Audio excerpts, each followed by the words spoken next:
Malang nasib yang dialami Denny yang balik di Jalan Pangkalan Benteng, Kelurahan Talang Betutu, Kecamatan Sukarami, Palembang, sudah menjadi korban penggelapan motor oleh tetanggonya dewek.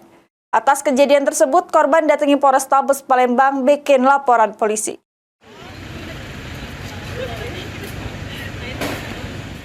Niat ati minjemi motor sama tetanggo dak taunyo sudem dibawa belari. Inilah yang dialami oleh Denny yang balik di Jalan Pangkalan Benteng, Kelurahan Talang Betutu, Kecamatan Sukarami, Palembang. Dengan kejadian tersebut, korban laju datangi Polrestabes Palembang bikin laporan polisi. Kejadian bermula pelaku Ismail yang merupakan tetanggonya dewek minjem motor korban dengan alasan nak bawa bininya berobat. Pas ditunggu korban selama 3 hari, dak taunya pelaku sudah melari ke motor tersebut. Sampai digari korban ke rumah bini pelaku, cuma bininya idak tahu menau. Dak cuma sampai situ, korban juga nanya sama keluarga pelaku, cuman keluarganya idak tahu keberadaan pelaku. Atas kejadian tersebut, korban kehilangan motor kesayangannya merek Honda Revo BG 2148 ADH dengan total kerugian diperkirakan sebesar 8 juta rupiah.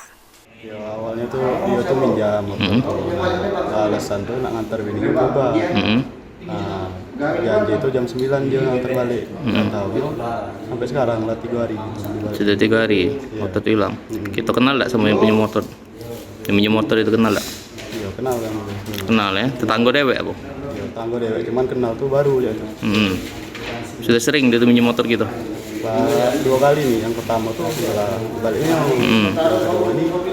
Oh, ini yang kedua. Kita sempat nemui keluarganya tak? Sempat. Macam mana? Jalan ke keluarganya tuh ya suruh lapor ya. Oh, keluarganya sudah lepas tangan. Kita sempat nelpon yang bersangkutan tak? Yang dia nggak nomor, KTP juga, jadi kami tidak bisa menghubungi. Oh, dia tak KTP. Laporan yang dibuat korban ini sudah diterima oleh pihak kepolisian, terus bakal ditindaklanjut oleh unit Ranmor Polrestabes Palembang untuk pengembangan lebih lanjut. Suryadi, PAL TV.